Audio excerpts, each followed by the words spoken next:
આજની મારી રેસીપી ગમે તો એક લાઈક ને એક સબસ્ક્રાઈબ જરૂરથી કરજો. હાલો, જય શ્રી કૃષ્ણ. મારા કિચનમાં આપણું હાર્દિક સ્વાગત છે. આજે આપણે ઇડલી પોપ્સ બનાવીશું. 1 કપ પૌવા લીધા છે, 1 કપ રવો લીધો છે, 2 ગાજર લીધા છે, બીટ લીધું છે, ફણસી લીધી છે અને આદુનો ટુકડો લીધો છે. સૌપ્રથમ આપણે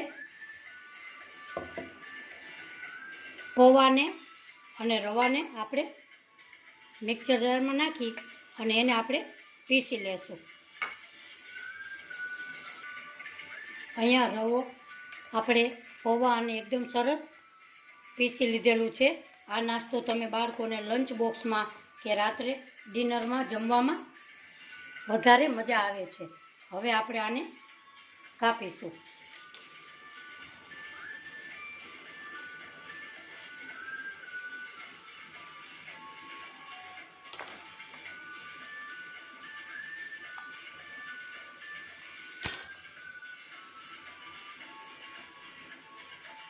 ગાજરની છાલ ઉતારી અને એના નાના નાના ટુકડા કરીશું.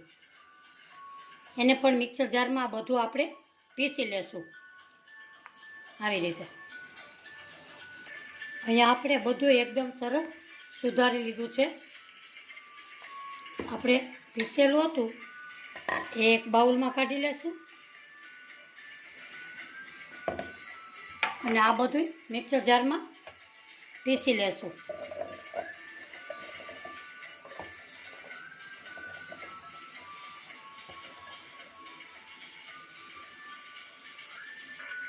આમાં આપણે પાણી નાખવાનું નથી, એવી જ રીતે પીસવાનું છે.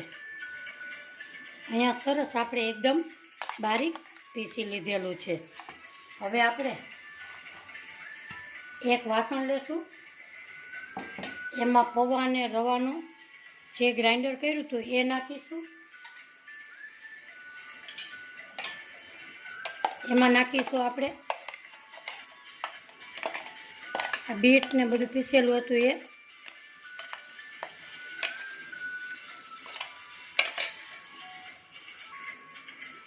એમાં નાખીશું 1 કપ દહીં,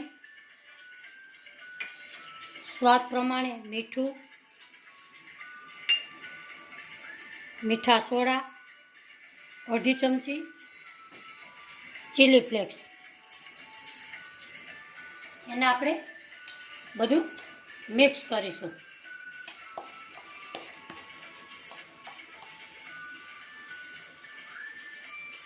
આ ઇડલી પોપ્સ ખાવામાં ખૂબ જ સરસ લાગે છે, હેલ્ધી પણ છે. બાળકોને તમે આપી શકો છો. આવી રીતે બધું આપણે મિક્સ કરીશું. આપણે અહીંયા બધું એકદમ સરસ મિક્સ થઈ ગયું છે. હવે નાના નાના ગોલા વારીશું. આવી રીતે આ ડાયટ કરતા હોય એના માટે પણ હેલ્ધી છે, એ પણ પેટ ભરીને ખાઈ શકે છે. આવી રીતે બધા ગોળાને આપણે વારી લેશું. અહીંયા આપણે બધા ગોળા વારી લીધા છે. હવે આપણે ગેસ ઉપર 5 મિનિટ પહેલાં ગરમ કરવા ઢોકળિયું મૂકેલું હતું, એની પ્લેટ ઉપર આપણે તેલ લગાવીશું એટલે ચોટે નહીં. હવે આપણે એક એક કરી અને આપણા ગોલા બધાય આપણે અંદર મૂકી દઈશું.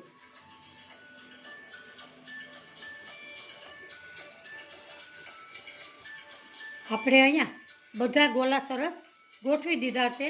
હવે એને આપણે 10 થી 12 મિનિટ પકવવા દેશું. આપણે 10 થી 12 મિનિટ થઈ ગઈ છે. વાવ, આપણા ઇડલી પોપ મસ્ત થઈ ગયા છે. હવે એને આપણે બારે કાઢીશું. એને આપણે 5 થી 7 મિનિટ ઠંડા થવા દેશું, પછી એનો આપણે વઘાર કરીશું. આપણે અહીંયા આપણા ઇડલી પોપ સરસ ઠંડા થઈ ગયા છે. હવે એનો આપણે વઘાર કરીશું. આપણે અહીંયા ગેસ ઉપર એક પેન મૂકીશું, 3 ચમચી તેલ ઉમેરીશું,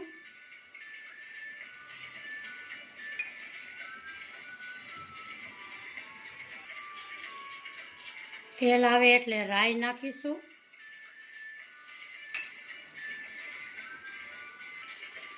રાઈ ફૂટે એટલે આપણે તલ ઉમેરીશું, મીઠો લીમડો નાખીશું, ગેસની ફ્લેમ ધીમું કરશું અને સાંભાર મસાલો નાખીશું અને આપણા ગોળા ઉમેરીશું. આજની મારી રેસીપી તમને ગમે તો લાઈક, શેર ને સબસ્ક્રાઈબ જરૂરથી કરજો. આજની મારી રેસીપી કેવી લાગી કોમેન્ટ બોક્સમાં જરૂરથી જણાવજો. મારી રેસીપી તમને કેવી લાગી. આ બોલ્સ ખાવામાં ખૂબ જ સરસ લાગે છે, ટેસ્ટફુલ લાગે છે. તમે પણ ચોક્કસથી ટ્રાય કરજો.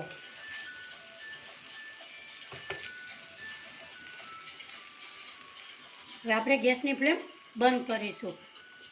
આપણા ઇડલી પોપ્સ એકદમ સરસ રેડી છે. આપણે હવે સર્વ કરીશું.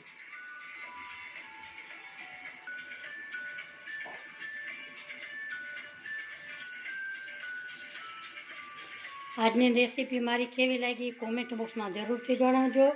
લાઈક, શેર ને સબસ્ક્રાઈબ જરૂરથી કરજો. ફરી મળીશું એક નવી રેસીપી સાથે. ત્યાં સુધી મારા જય શ્રી કૃષ્ણ.